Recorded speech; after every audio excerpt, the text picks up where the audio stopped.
Chapter 12. The French Reformation. The protest of Spires and the Confession at Augsburg, which marked the triumph of the Reformation in Germany, were followed by years of conflict and darkness. Weakened by divisions among its supporters and assailed by powerful foes, Protestantism seemed destined to be utterly destroyed. Thousands sealed their testimony with their blood. Civil war broke out. The Protestant cause was betrayed by one of its leading adherents. The noblest of the reformed princes fell into the hands of the emperor and were dragged as captives from town to town. But in the moment of his apparent triumph, the emperor was smitten with defeat. He saw the prey wrested from his grasp, and he was forced at last to grant toleration to the doctrines which it had been the ambition of his life to destroy. He had staked his kingdom, his treasures, and life itself upon the crushing out of the heresy. Now he saw his armies wasted by battle, his treasuries drained, his many kingdoms threatened by revolt, while everywhere the faith which he had vainly endeavored to suppress was extending. Charles V had been battling against omnipotent power. God had said, "Let there be light," but the emperor had sought to keep the darkness unbroken.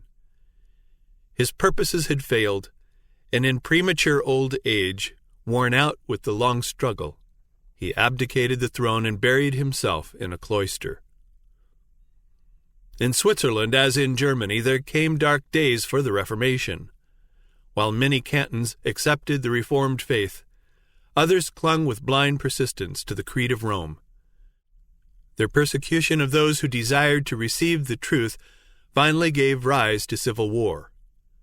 Zwingli and many who had united with him in reform fell on the bloody field of Kappel.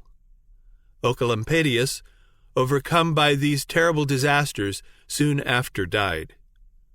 Rome was triumphant, and in many places seemed about to recover all that she had lost. But he whose counsels are from everlasting had not forsaken his cause or his people. His hand would bring deliverance for them. In other lands he had raised up laborers to carry forward the reform. In France, before the name of Luther had been heard as a reformer, the day had already begun to break. One of the first to catch the light was the aged Lefebvre, a man of extensive learning, a professor in the University of Paris, and a sincere and zealous papist. In his researches into ancient literature, his attention was directed to the Bible, and he introduced its study among his students. Lefebvre was an enthusiastic adorer of the saints, and he had undertaken to prepare a history of the saints and martyrs as given in the legends of the Church. This was a work which involved great labor, but he had already made considerable progress in it when, thinking that he might obtain useful assistance from the Bible, he began its study with this object. Here indeed he found saints brought to view, but not such as figured in the Roman calendar. A flood of divine light broke in upon his mind. In amazement and disgust, he turned away from his self-appointed task and devoted himself to the Word of God. The precious truths which he there discovered, he soon began to teach. In 1512, before either Luther or Zwingli had begun the work of reform, Lefebvre wrote, quote, "It is God who gives us, by faith, that righteousness which by grace alone justifies to eternal life." Close quote. Wiley, Book 13, Chapter 1.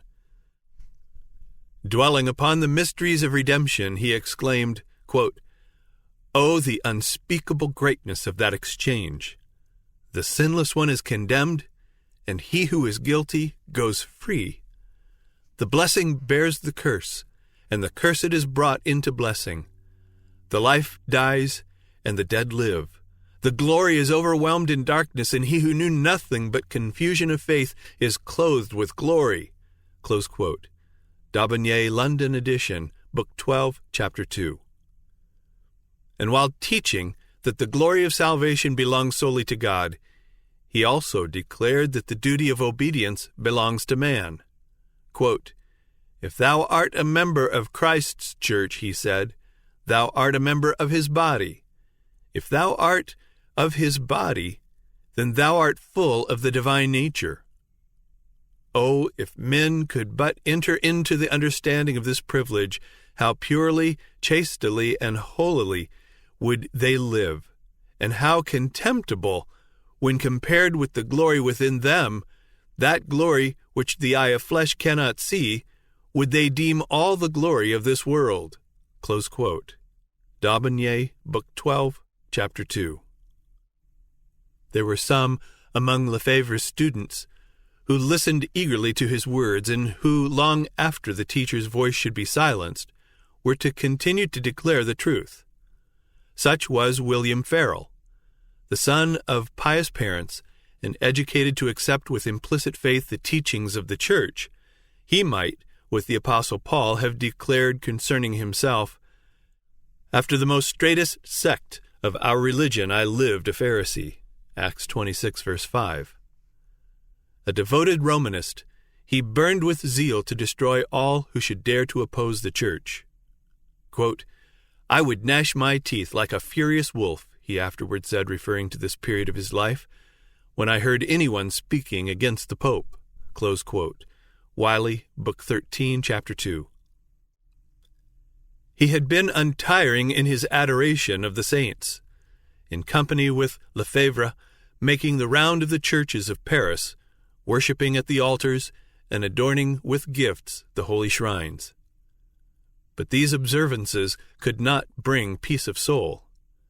Conviction of sin fastened upon him, which all the acts of penance that he practiced failed to banish.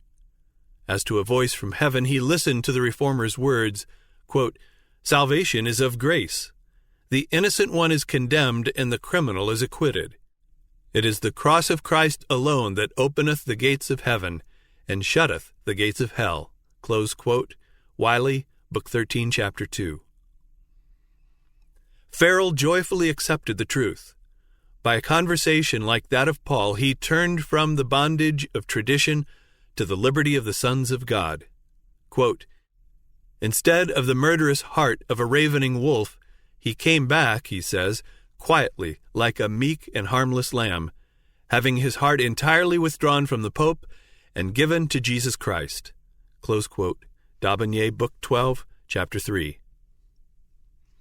While Lefebvre continued to spread the light among his students, Farel, as zealous in the cause of Christ as he had been in that of the Pope, went forth to declare the truth in public.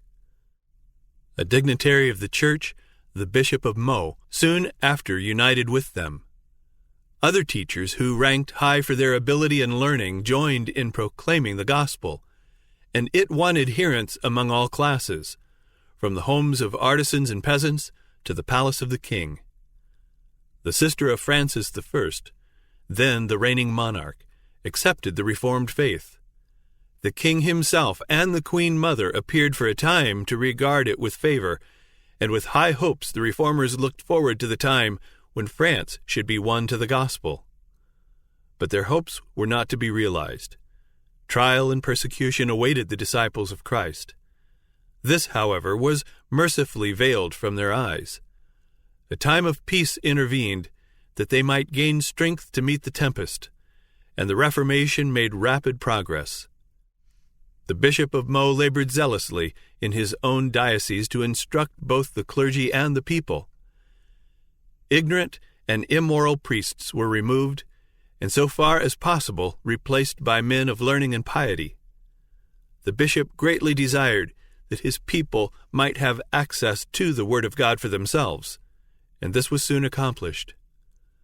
Lefebvre undertook the translation of the New Testament, and at the very time when Luther's German Bible was issuing from the press in Wittenberg, the French New Testament was published at Meaux. The bishop spared no labor or expense to circulate it in his parishes, and soon the peasants of Meaux were in possession of the Holy Scriptures. As travelers perishing from thirst welcome with joy a living water spring, so did these souls receive the message of heaven. The laborers in the field, the artisans in the workshop, cheered their daily toil by talking of the precious truths of the Bible. At evening, instead of resorting to the wine shops, they assembled in one another's homes to read God's word and join in prayer and praise. A great change was soon manifest in these communities.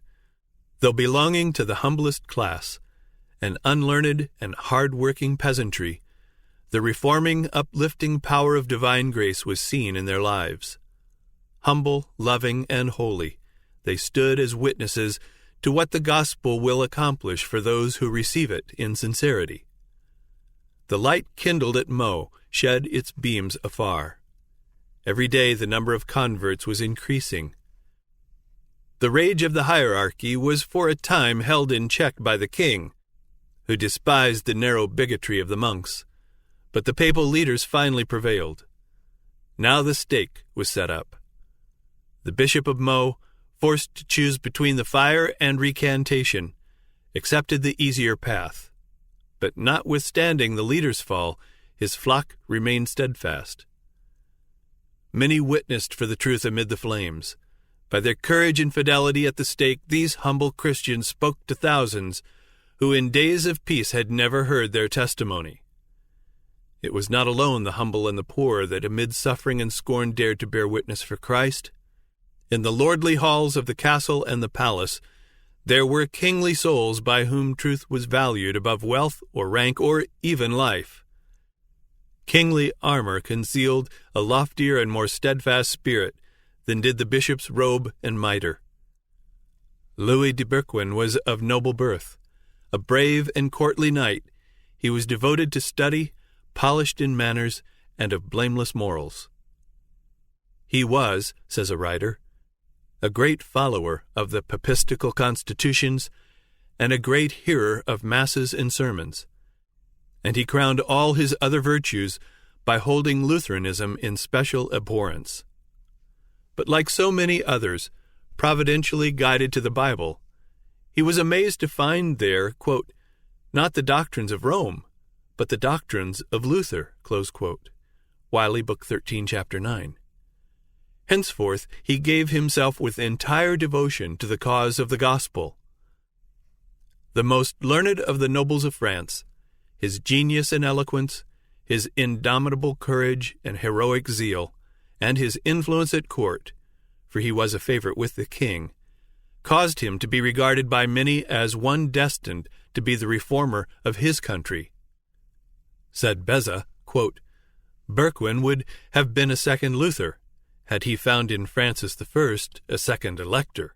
Close quote.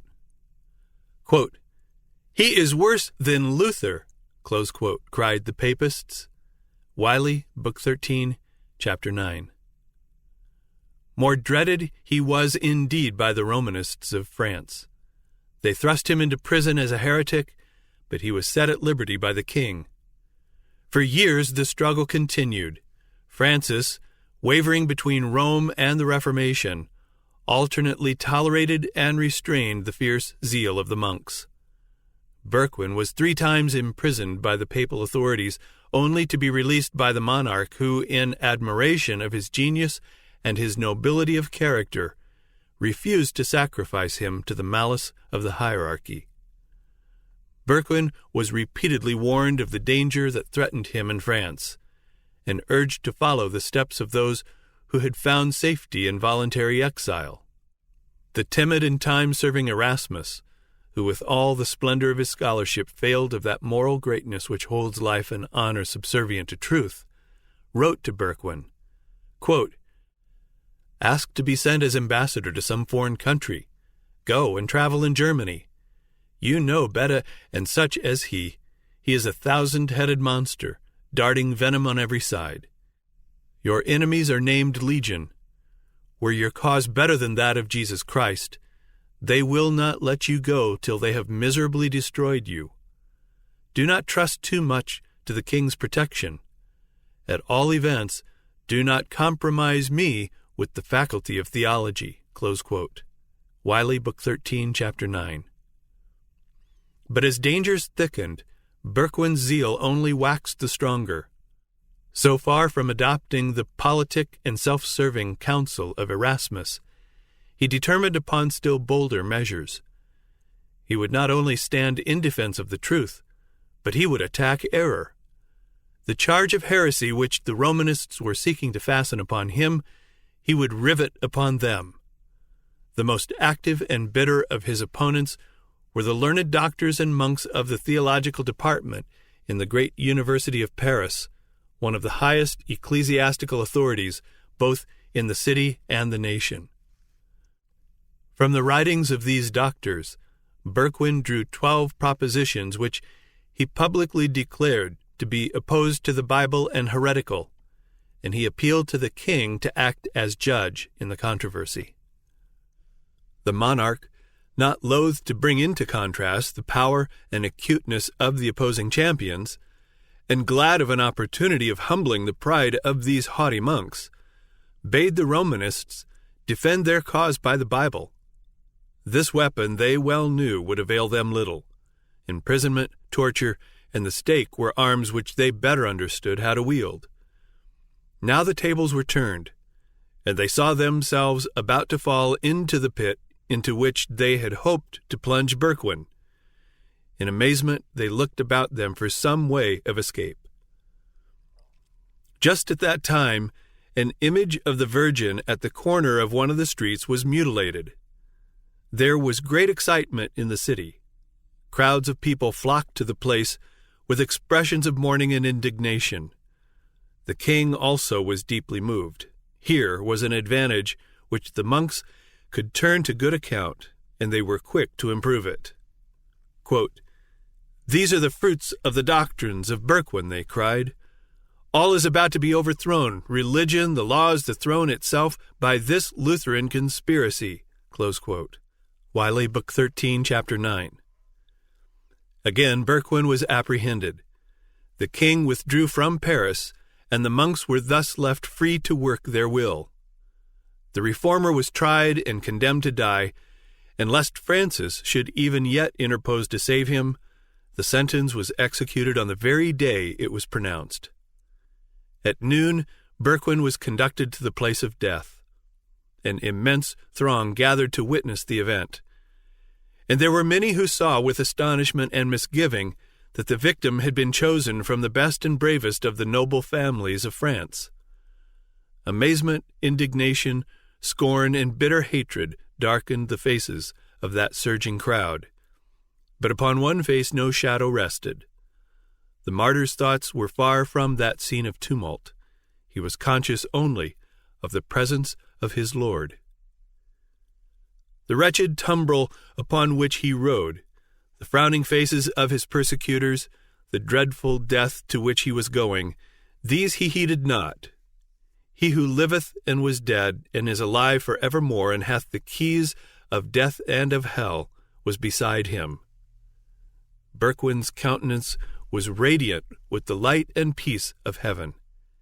He had attired himself in goodly raiment, wearing, quote, "a cloak of velvet, a doublet of satin and damask, and golden hose," close quote. D'Aubigné, History of the Reformation in Europe in the Time of Calvin, Book 2, Chapter 16. He was about to testify to his faith in the presence of the King of Kings and the witnessing universe, and no token of mourning should belie his joy. As the procession moved slowly through the crowded streets, the people marked with wonder the unclouded peace and joyous triumph of his look and bearing. Quote, "He is," they said, "like one who sits in a temple and meditates on holy things." Close quote. Wiley, Book 13, Chapter 9. At the stake, Berquin endeavored to address a few words to the people, but the monks, fearing the result, began to shout, and the soldiers to clash their arms, and their clamor drowned the martyr's voice. Thus in 1529, the highest literary and ecclesiastical authority of cultured Paris, quote, set the populace of 1793 the base example of stifling on the scaffold the sacred words of the dying. Close quote. Wiley, Book 13, Chapter 9. Berquin was strangled, and his body was consumed in the flames. The tidings of his death caused sorrow to the friends of the Reformation throughout France.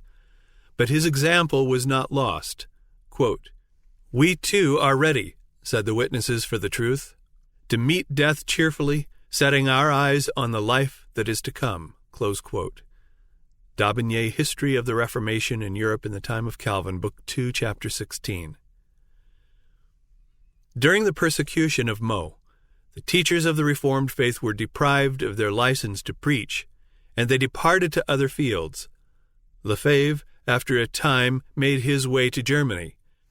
Farel returned to his native town in eastern France to spread the light in the home of his childhood.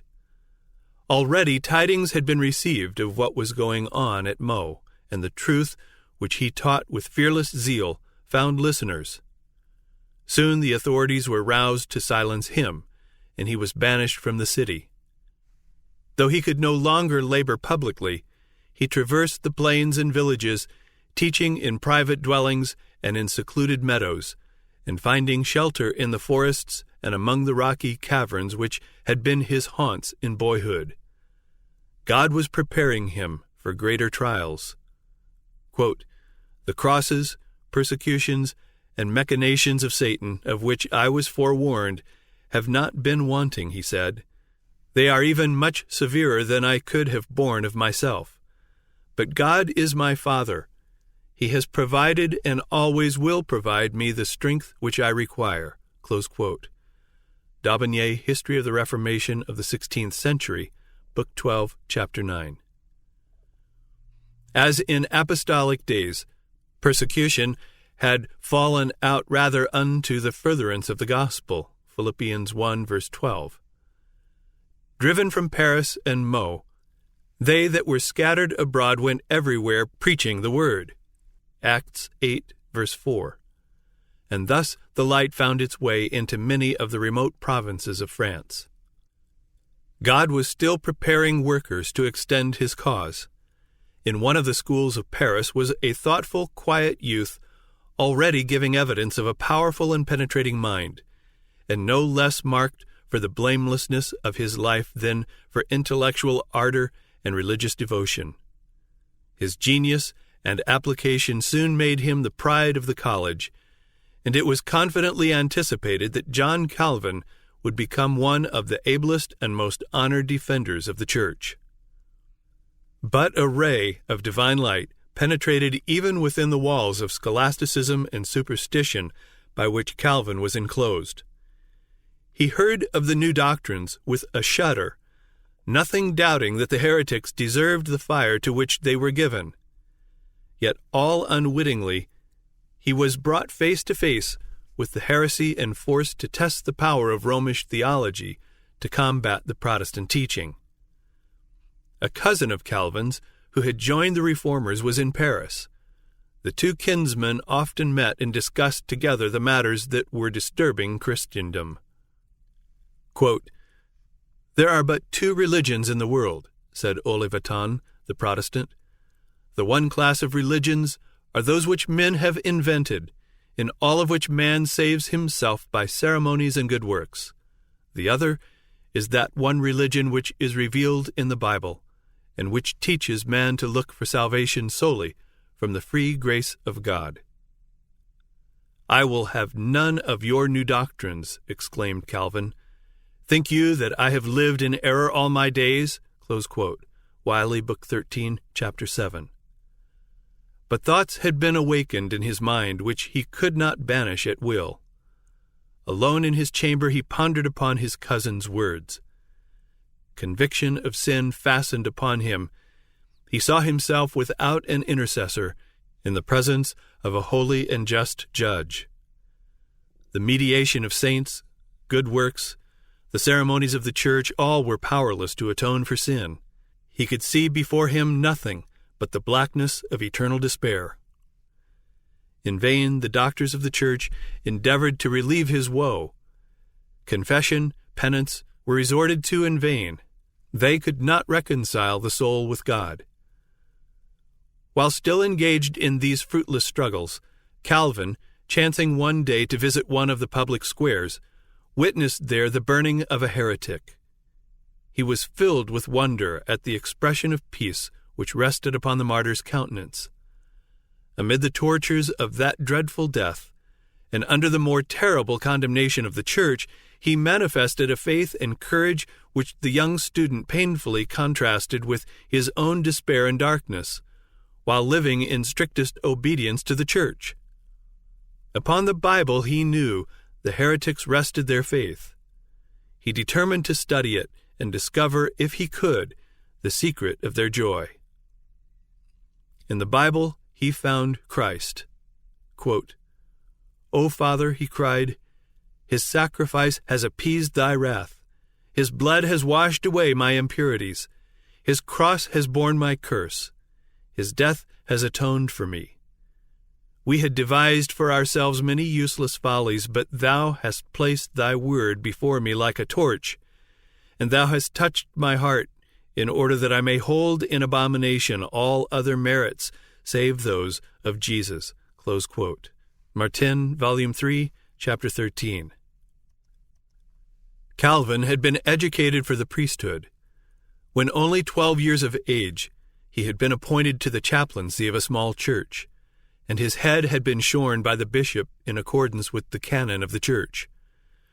He did not receive consecration, nor did he fulfill the duties of a priest, but he became a member of the clergy, holding the title of his office and receiving an allowance in consideration thereof. Now, feeling that he could never become a priest, he turned for a time to the study of the law, but finally abandoned this purpose and determined to devote his life to the gospel. But he hesitated to become a public teacher. He was naturally timid and was burdened with a sense of the weighty responsibility of the position, and he desired still to devote himself to study. The earnest entreaties of his friends, however, at last won his consent. Quote, "Wonderful it is," he said, "that one of so lowly an origin should be exalted to so great a dignity." Close quote. Wiley, Book 13, Chapter 9. Quietly did Calvin enter upon his work, and his words were as the dew falling to refresh the earth. He had left Paris and was now in a provincial town under the protection of the Princess Margaret, who, loving the gospel, extended her protection to its disciples. Calvin was still a youth, of gentle, unpretentious bearing. His work began with the people at their homes. Surrounded by the members of the household, he read the Bible and opened the truths of salvation. Those who heard the message carried the good news to others, and soon the teacher passed beyond the city to the outlying towns and hamlets. To both the castle and the cabin he found entrance, and he went forward, laying the foundation of churches that were to yield fearless witnesses for the truth. A few months, and he was again in Paris. There was unwonted agitation in the circle of learned men and scholars.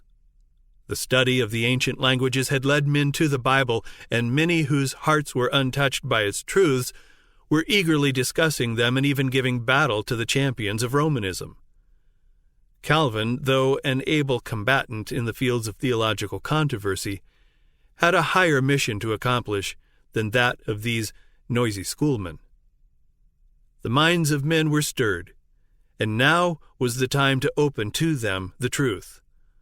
While the halls of the universities were filled with the clamor of theological disputation, Calvin was making his way from house to house, opening the Bible to the people and speaking to them of Christ and Him crucified. In God's providence, Paris was to receive another invitation to accept the gospel.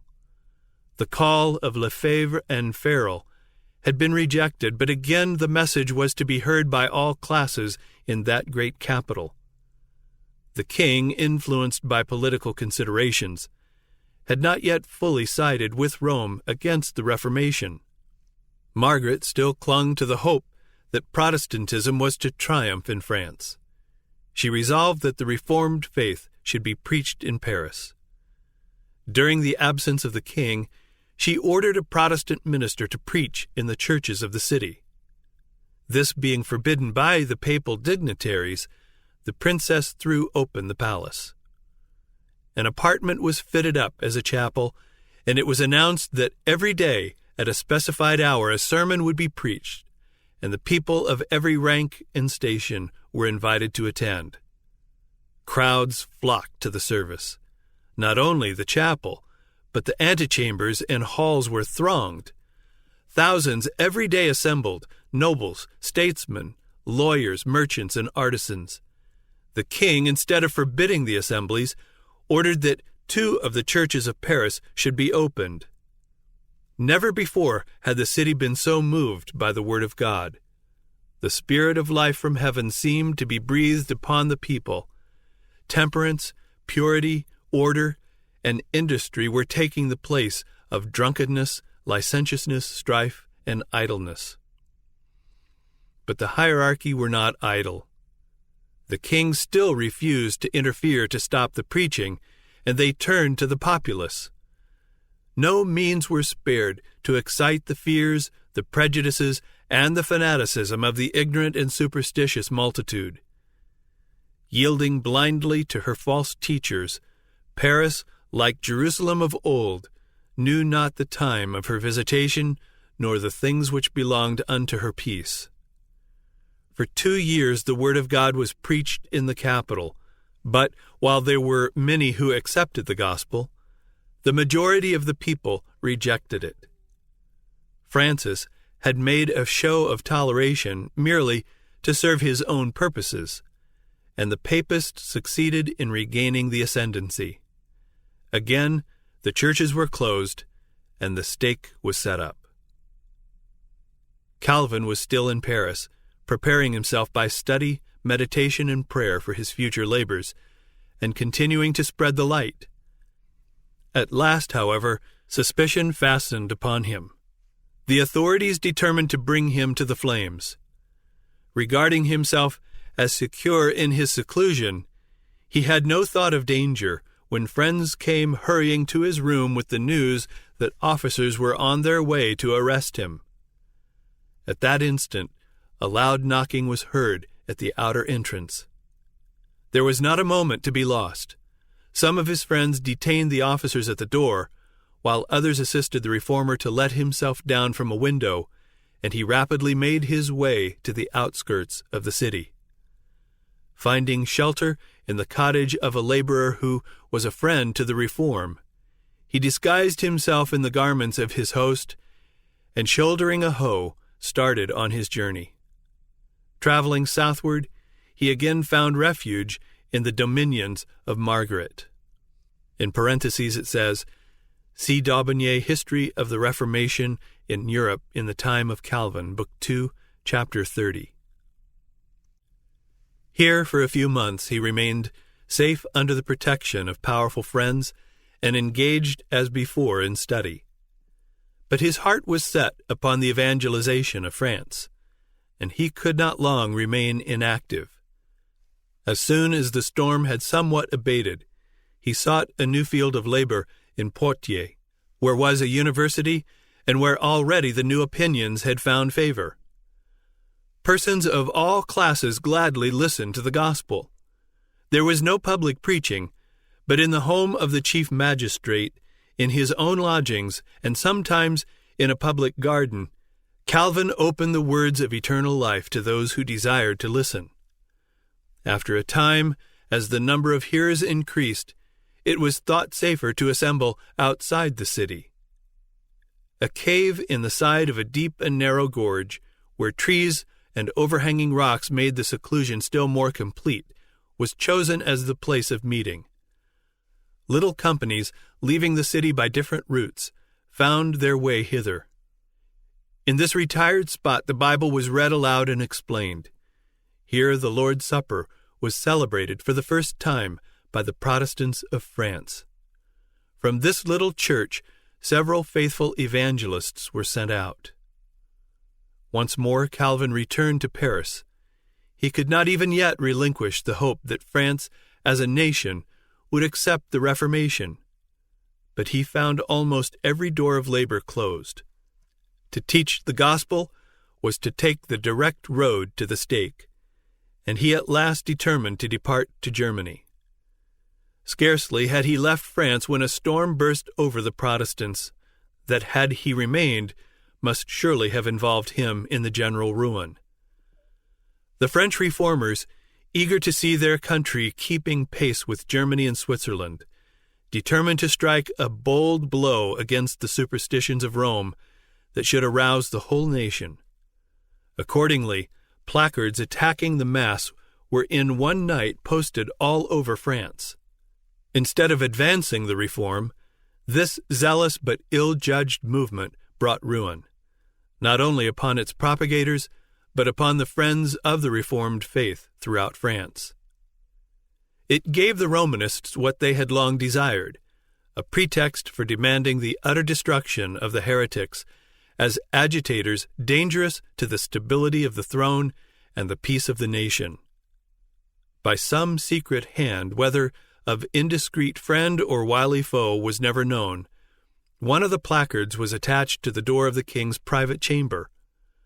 The monarch was filled with horror.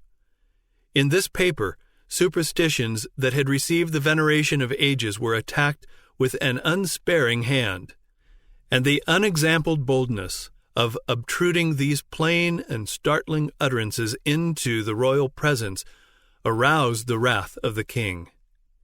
In his amazement, he stood for a little time trembling and speechless. Then his rage found utterance in the terrible words, quote, "Let all be seized without distinction who are suspected of Lutheracy. I will exterminate them all." Close quote. D'Aubigné, Book 4, Chapter 10. The die was cast. The king had determined to throw himself fully on the side of Rome. Measures were at once taken for the arrest of every Lutheran in Paris. A poor artisan, an adherent of the Reformed faith, who had been accustomed to summon the believers to their secret assemblies, was seized and, with the threat of an instant death at the stake, was commanded to conduct the papal emissary to the home of every Protestant in the city. He shrank in horror from the base proposal, but at last fear of the flames prevailed, and he consented to become the betrayer of his brethren. Preceded by the host, and surrounded by a train of priests, incense-bearers, monks, and soldiers, Morin, the royal detective, with the traitor, slowly and silently passed through the streets of the city. The demonstration was ostensibly in honor of the Holy Sacrament, an act of expiation for the insult put upon the Mass by the protesters. But beneath this pageant, a deadly purpose was concealed. On arriving opposite the house of a Lutheran, the betrayer made a sign, but no word was uttered. The procession halted, the house was entered, the family were dragged forth and chained, and the terrible company went forward in search of fresh victims.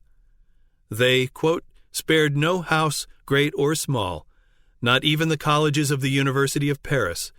Morin made all the city quake. It was a reign of terror, close quote. D'Aubigné, Book 4, Chapter 10. The victims were put to death with cruel torture, it being specially ordered that the fire should be lowered in order to prolong their agony. But they died as conquerors. Their constancy was unshaken, their peace unclouded. Their persecutors, powerless to move their inflexible firmness, felt themselves defeated. Quote, "The scaffolds were distributed over all the quarters of Paris, and the burnings followed in successive days, the design being to spread the terror of heresy by spreading the executions. The advantage, however, in the end, remained with the gospel. All Paris was enabled to see what kind of men the new opinions could produce. There was no pulpit like the martyr's pile. The serene joy that lighted up the faces of these men as they passed along to the place of execution, their heroism as they stood amid the bitter flames, their meek forgiveness of injuries, transformed, in instances not a few, anger into pity, and hate into love, and pleaded with the resistless eloquence in behalf of the gospel." Close quote. Wiley, Book 13, Chapter 20. The priests, bent upon keeping the popular fury at its height, circulated the most terrible accusations against the Protestants. They were charged with plotting to massacre the Catholics, to overthrow the government, and to murder the king.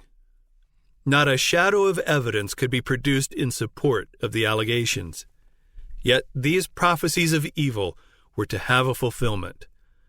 Under far different circumstances, however, and from causes of an opposite character. The cruelties that were inflicted upon the innocent Protestants by the Catholics accumulated in a weight of retribution, and in after centuries wrought the very doom they had predicted to be impending upon the king, his government, and his subjects. But it was brought about by infidels and by the papists themselves. It was not the establishment, but the suppression of Protestantism that 300 years later was to bring upon France these dire calamities. Suspicion, distrust, and terror now pervaded all classes of society. Amid the general alarm, it was seen how deep a hold the Lutheran teaching had gained upon the minds of men who stood highest for education, influence, and excellence of character. Positions of trust and honor were suddenly found vacant. Artisans, printers, scholars, professors in the universities, authors, and even courtiers disappeared. Hundreds fled from Paris, self-constituted exiles from their native land, in many cases thus giving the first intimation that they favored the Reformed faith. The papists looked about them in amazement at thought of the unsuspected heretics that had been tolerated among them. Their rage spent itself upon the multitudes of humbler victims who were within their power. The prisons were crowded, and the very air seemed darkened with the smoke of burning piles, kindled for the confessors of the gospel. Francis I had gloried in being a leader in the great movement for the revival of learning, which marked the opening of the 16th century.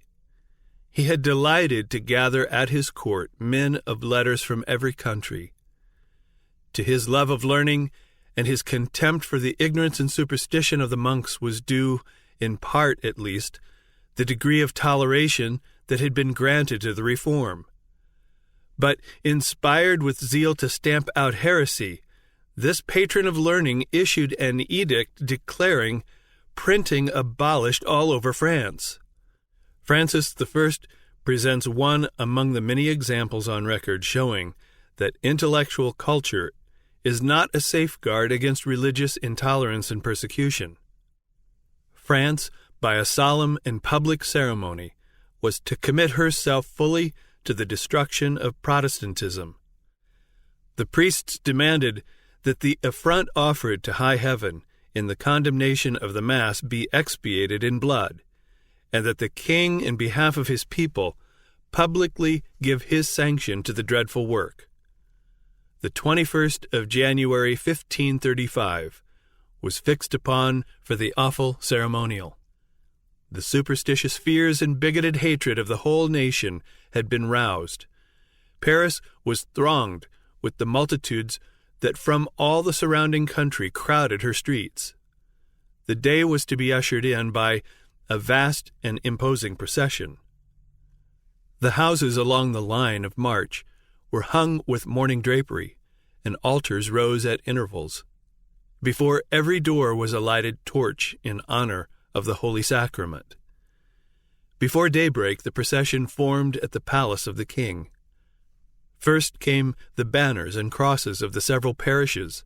Next appeared the citizens walking two and two and bearing torches. The 4 orders of friars followed, each in its own peculiar dress. Then came a vast collection of famous relics. Following these rode lordly ecclesiastics in their purple and scarlet robes and jeweled adornings, a gorgeous and glittering array. Quote, "The host was carried by the Bishop of Paris under a magnificent canopy, supported by 4 princes of the blood. After the host walked the king. Francis I on that day wore no crown nor robe of state. With head uncovered, his eyes cast on the ground, and in his hand a lighted taper, the King of France appeared in the character of a penitent. Close quote. Wiley, Book 13, Chapter 21. At every altar he bowed down in humiliation, not for the vices that defiled his soul, nor the innocent blood that stained his hands, but for the deadly sin of his subjects who had dared to condemn the Mass. Following him came the Queen and the dignitaries of state, also walking 2 and 2, each with a lighted torch. As a part of the services of the day, the monarch himself addressed the high officials of the kingdom in the great hall of the bishop's palace. With a sorrowful countenance he appeared before them, and in words of moving eloquence bewailed the crime, the blasphemy, the day of sorrow and disgrace that had come upon the nation. And he called upon every loyal subject to aid in the extirpation of the pestilent heresy that threatened France with ruin. Quote, "As true, messieurs, as I am your king," he said, "if I knew one of my own limbs spotted or infected with this detestable rottenness, I would give it you to cut off. And further, if I saw one of my children defiled by it, I would not spare him. I would deliver him up myself, and would sacrifice him to God." Close quote. Tears choked his utterance, and the whole assembly wept with one accord, exclaiming, quote, "We will live and die for the Catholic religion." Close quote. D'Aubigné, History of the Reformation in Europe in the Time of Calvin, Book 4, Chapter 12. Terrible had become the darkness of the nation that had rejected the light of truth. The grace that bringeth salvation had appeared, but France, after beholding its power and holiness, after thousands had been drawn by its divine beauty, after cities and hamlets had been illuminated by its radiance, had turned away, choosing darkness rather than light. They had put from them the heavenly gift when it was offered them. They had called evil good, and good evil, till they had fallen victims to their willful self-deception. Now, though they might actually believe that they were doing God service in persecuting his people, yet their sincerity did not render them guiltless. The light that would have saved them from deception, from staining their souls with blood guiltiness, they had willfully rejected. A solemn oath to extirpate heresy was taken in the great cathedral where nearly 3 centuries later the goddess of reason was to be enthroned by a nation that had forgotten the living God. Again the procession formed, and the representatives of France set out to begin the work which they had sworn to do. Quote, "At short distances, scaffolds had been erected on which certain Protestant Christians were to be burned alive, and it was arranged that the faggots should be lighted at the moment the king approached, and that the procession should halt to witness the execution." Close quote. Wiley, Book 13, Chapter 21. The details of the tortures endured by these witnesses for Christ are too harrowing for recital. But there was no wavering on the part of the victims. On being urged to recant, one answered, quote, "I only believe in what the prophets and the apostles formerly preached, and what all the company of saints believed. My faith has a confidence in God which will resist all the powers of hell." Close quote. D'Aubigné, History of the Reformation in Europe in the Time of Calvin, Book 4, Chapter 12. Again and again the procession halted at the places of torture. Upon reaching their starting point at the royal palace, the crowd dispersed, and the king and the prelates withdrew, well satisfied with the day's proceedings, and congratulating themselves that the work now begun would be continued to the complete destruction of heresy. The gospel of peace which France had rejected was to be only surely rooted out, and terrible would be the results. on the 21st of January, 1793, 258 years from the very day that fully committed France to the persecution of the Reformers, another procession, with a far different purpose, passed through the streets of Paris. Quote, "Again the king was the chief figure. Again there were tumult and shoutings. Again there was heard the cry for more victims. Again there were black scaffolds, and again the scenes of the day were closed by horrid executions. Louis XVI, struggling hand to hand with his jailers and executioners, was dragged forward to the block, and there held down by main force till the axe had fallen, and his dissevered head rolled in the scaffold." Close quote. Wiley, Book 13, Chapter 21. Nor was the king the only victim.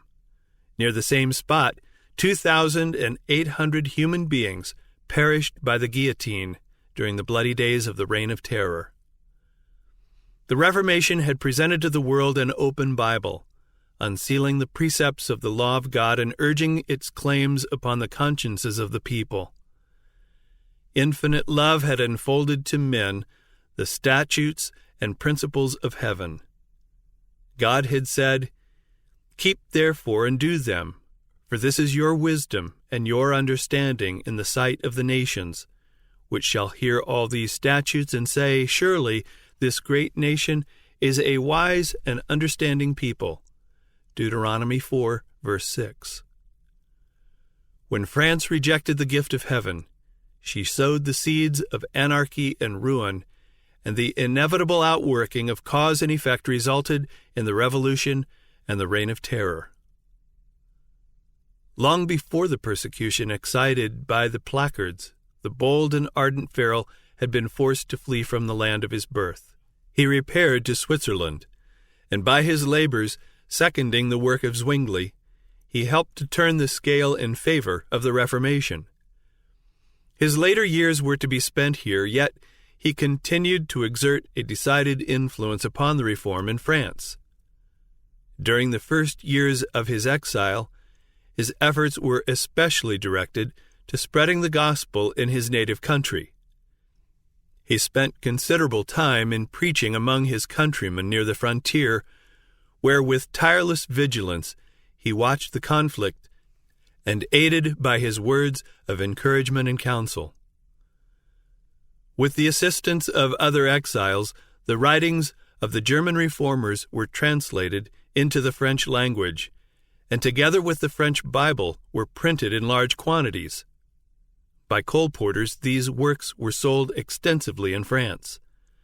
They were furnished to the colporteurs at a low price, and thus the profits of the work enabled them to continue it. Farel entered upon his work in Switzerland in the humble guise of a schoolmaster. Repairing to a secluded parish, he devoted himself to the instruction of children. Besides the usual branches of learning, he cautiously introduced the truths of the Bible, hoping through the children to reach the parents. There were some who believed, but the priests came forward to stop the work, and the superstitious country people were roused to oppose it. Quote, "That cannot be the gospel of Christ," urged the priest, "seeing the preaching of it does not bring peace but war." Close quote. Wiley, Book 14, Chapter 3. Like the first disciples, when persecuted in one city, he fled to another. From village to village, from city to city, he went traveling on foot, enduring hunger, cold, and weariness, and everywhere in peril of his life. He preached in the marketplaces, in the churches, sometimes in the pulpits of the cathedrals. Sometimes he found the church empty of hearers. At times his preaching was interrupted by shouts and jeers. Again he was pulled violently out of the pulpit.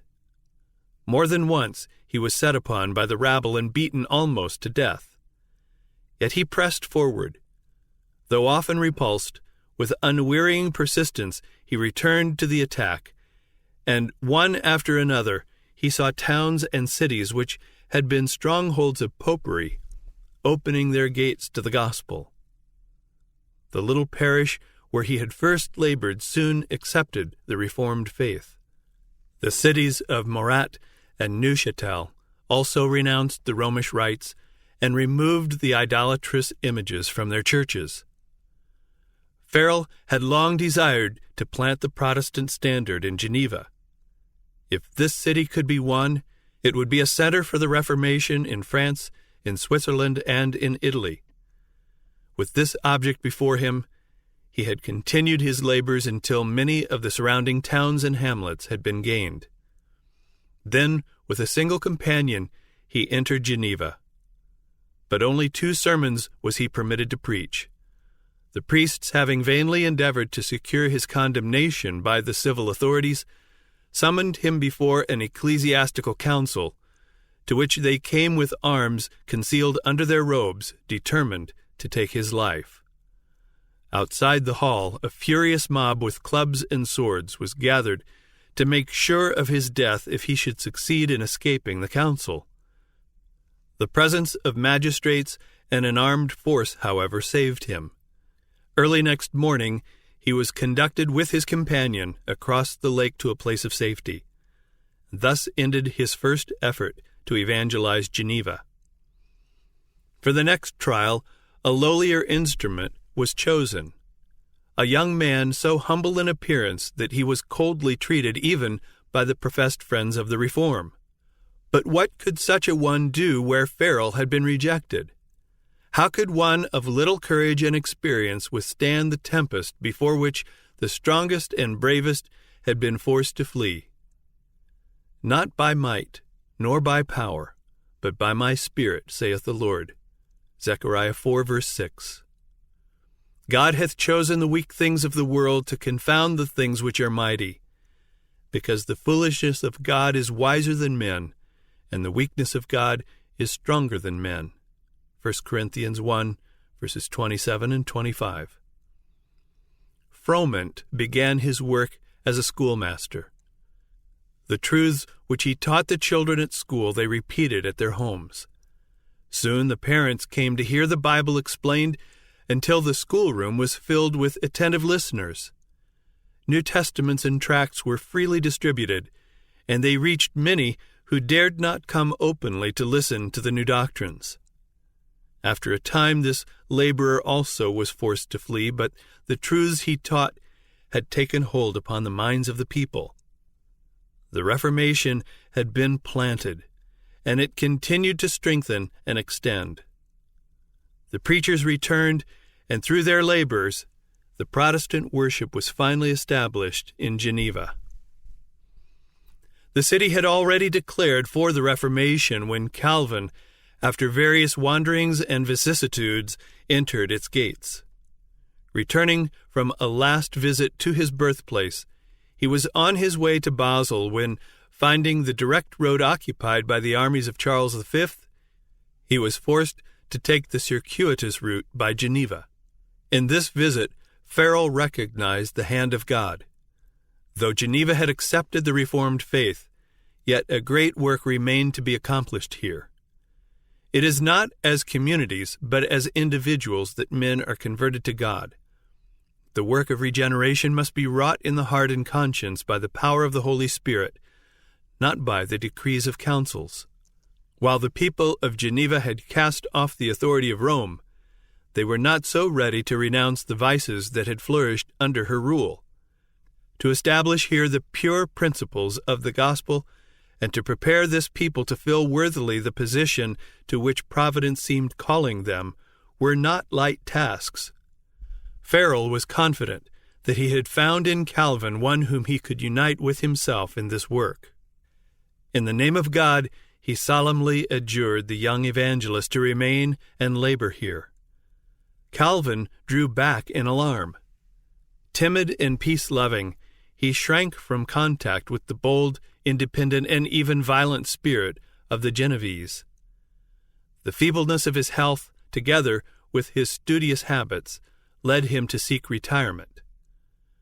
Believing that by his pen he could best serve the cause of reform, he desired to find a quiet retreat for study, and there, through the press, instruct and build up the churches. But Farel's solemn admonition came to him as a call from heaven, and he dared not refuse. It seemed to him, he said, quote, that the hand of God was stretched down from heaven, that it lay hold of him and fixed him irrevocably to the place he was so impatient to leave. Close quote. D'Aubigné, History of the Reformation in Europe in the Time of Calvin, Book 9, Chapter 17. At this time great perils surrounded the Protestant cause. The anathemas of the Pope thundered against Geneva, and mighty nations threatened it with destruction. How was this little city to resist the powerful hierarchy that had so often forced kings and emperors to submission?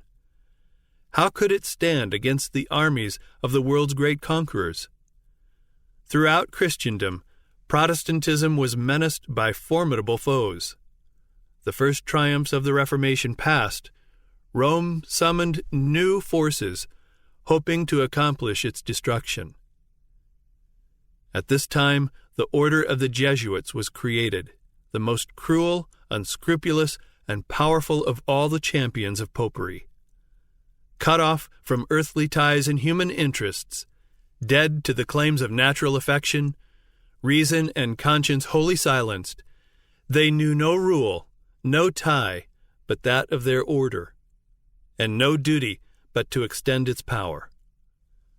The gospel of Christ had enabled its adherents to meet danger and endure suffering, undismayed by cold, hunger, toil, and poverty, to uphold the banner of truth in face of the rack, the dungeon, and the stake. To combat these forces, Jesuitism inspired its followers with a fanaticism that enabled them to endure like dangers, and to oppose to the power of truth all the weapons of deception. There was no crime too great for them to commit, no deception too base for them to practice, no disguise too difficult for them to assume. Vowed to perpetual poverty and humility, it was their studied aim to secure wealth and power to be devoted to the overthrow of Protestantism and the re-establishment of the papal supremacy. When appearing as members of their order, they wore a garb of sanctity, visiting prisons and hospitals, ministering to the sick and the poor, professing to have renounced the world and bearing the sacred name of Jesus, who went about doing good.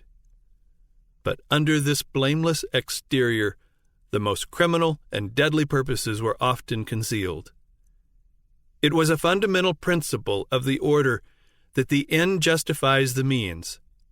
By this code, lying, theft, perjury, assassination were not only pardonable, but commendable when they served the interests of the Church.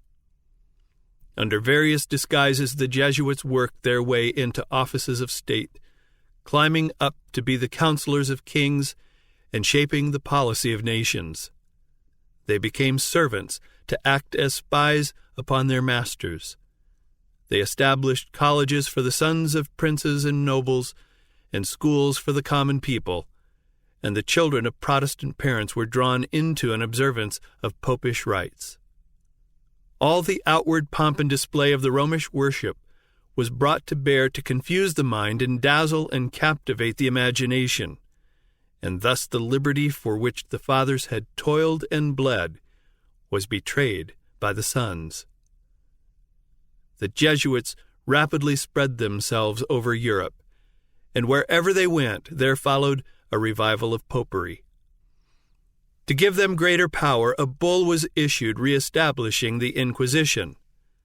Notwithstanding the general abhorrence with which it was regarded, even in Catholic countries, this terrible tribunal was again set up by popish rulers, and atrocities too terrible to bear the light of day were repeated in its secret dungeons.